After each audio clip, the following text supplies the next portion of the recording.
안녕하세요, 여러분. 성공합시다. 여러분은 빠른 길로 가시고 싶으신가요? 아니면 완벽한 길로 가시고 싶으신가요? 우리는 완벽한 길로 가고 싶어요, 이렇게 얘기하지만 실상은 빠른 길로 가기를 원하는데요. 오늘 본문에서 그 마음을 딱 정하는 은혜가 우리에게 임하길 소원합니다.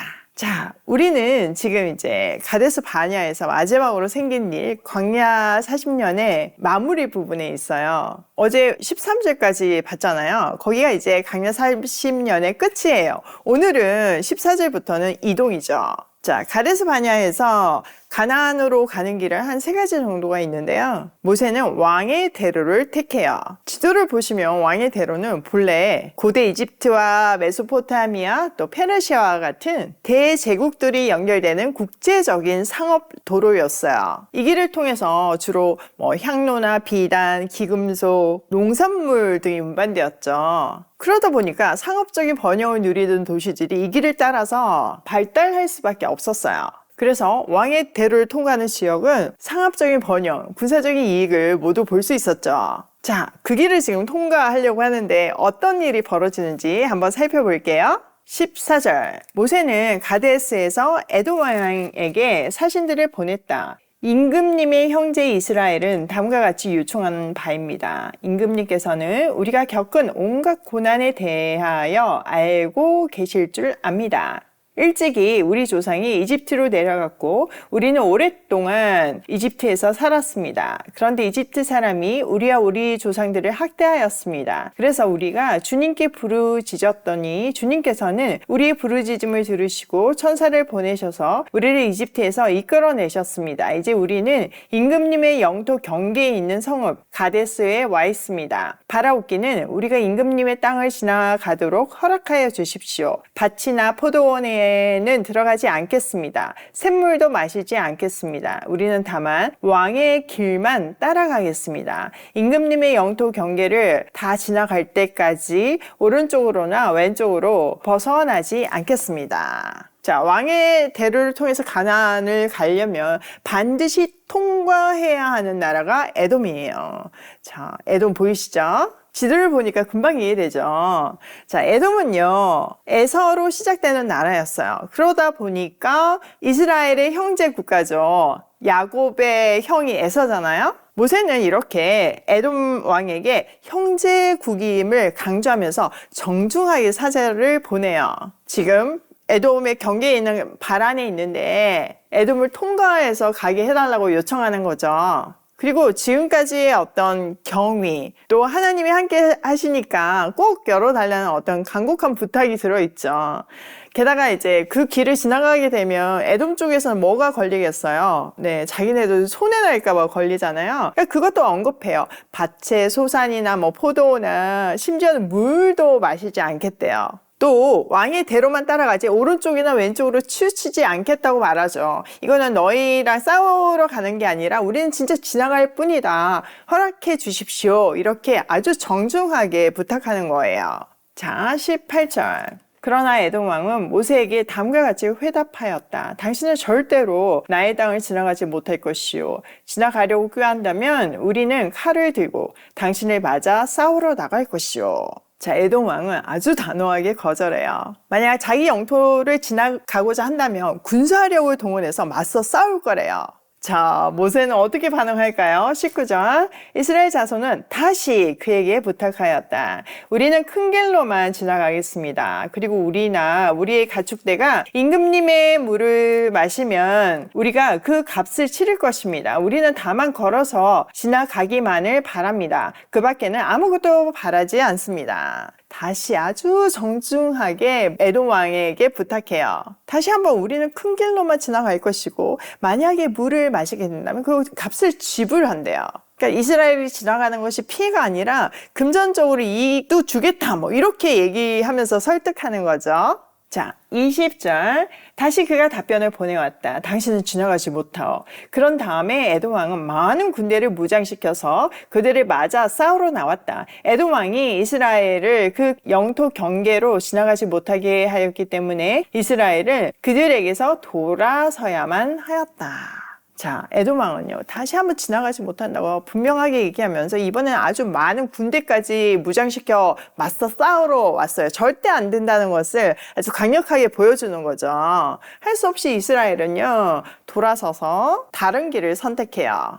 지도를 보면 이렇게 밑으로 돌아가게 되는 거죠. 에돔 땅을 밟지 않고 그 경계를 돌아서요. 자, 오늘 본문에서 우리는요, 두 가지를 배울 수 있어요. 첫 번째는 모세의 태도인데요. 자, 모세의 심정은 지금 말이 아닐 거예요. 하나님께서 무리바 사건으로 가나안 그 소망의 땅에 들어가지 못한다고 분명하게 말씀하셨잖아요.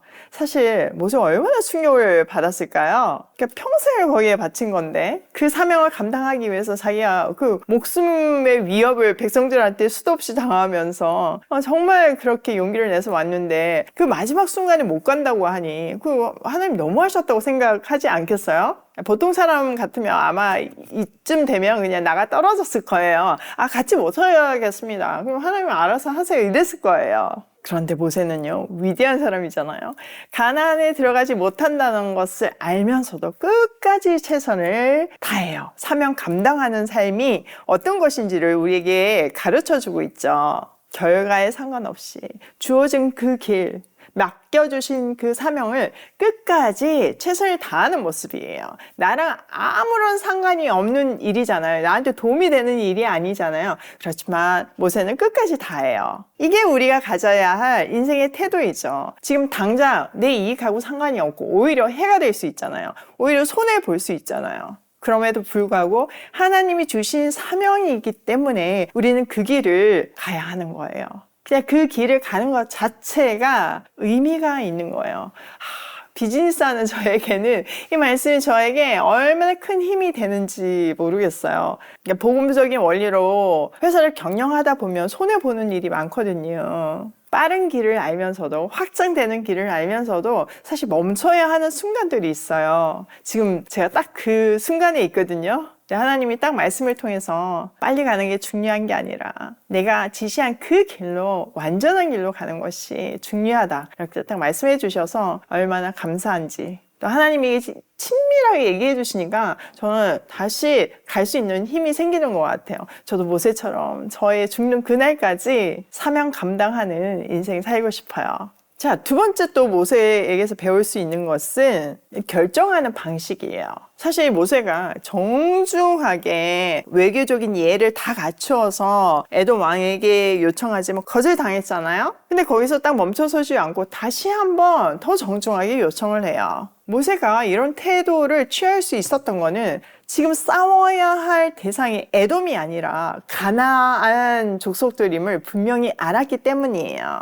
보통 이렇게까지 나오면 기분 나빠서라도 한판 붙잖아요. 그런데 모세는요, 하나님이 허락하지 않은 싸움은 절대 하지 않아요. 더불어서 이 결정은요, 하나님에 대한 온전한 신뢰가 있기 때문에 할 수 있는 거였어요. 우리 눈에는 왕의 대로가 베스트 웨이잖아요. 제일 빨리 가고 안전한 길이기도 했어요. 그런데 내 눈에 보이는 것이 다가 아니라 하나님이 가장 완전한 길을 준비하셨다는 믿음이 있었기 때문에 그는 돌아설 수 있었어요. 하나님 안에서는요, 돌아가는 것이 아니에요. 우리 삶에서도 예상치 못한 거절과 환난과 실패를 경험하는 경우가 얼마나 많나요? 근데 그 실패가 아니라니까요. 저도 광야길을 걸으면서 진짜 수도 없는 실패를 경험했어요.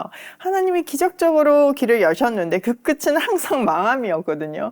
그렇게 계속 망하다 보니까 너무 지치더라고요. 정말 하나님을 이해할 수가 없었어요. 그럼 열어주지를 말던지. 근데 하나님이 선하시다는 것과 베스트 길로 인도하신다는 확신이 제게 있었기 때문에 제 눈에는 보이지 않지만, 길이 안 보였지만 걸을 수 있었거든요. 또 매일 아침 이렇게 말씀이 내 발에 등불이 되어 주었기 때문에 사실 지금까지 올 수 있었거든요. 근데 지나가 보면요, 그게 정말 베스트 웨이임을 고백하게 돼요. 여러분, 실패가 아닙니다. 거절이 아니에요. 그때 낙담하거나 내 감정대로 하는 것이 아니라 전능하신 하나님을 신뢰하면서 하나님이 인도하시는 베스트 웨이를 걸어야 돼요.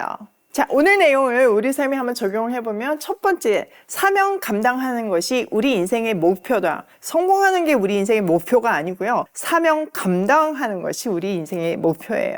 우리가 지금 하고 있는 일에 끝을 못 볼 수 있어요. 그럼에도 불구하고 하나님이 주신 사명에 묵묵히 최선을 다해서 완주하는 것이 가장 멋진 인생이에요. 자, 두 번째는 싸워야 할 때 싸우자. 우리 감정에 의해서, 우리의 판단에 의해서 싸우면 안 돼요. 모세는 정확하게 지금 싸워야 할 대상이 에돔이 아니라 가나안임을 확실하게 알았잖아요. 우리도 마찬가지예요. 갈등 상황 속에서도 신중하게 반응하면서요. 진짜 목표, 하나님 주신 그 목표에 집중하는 지혜가 필요해요.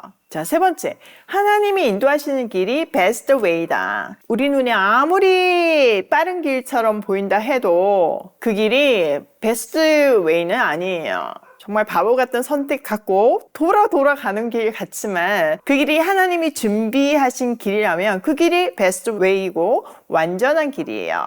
그 믿음을 가지고 지금 주어진 길에 최선을 다하는 우리가 되기로 해요. 오늘도 하나님이 준비해 주신 베스트 웨이로 최선을 다하고 순종하는 발걸음으로 고고싱 해요.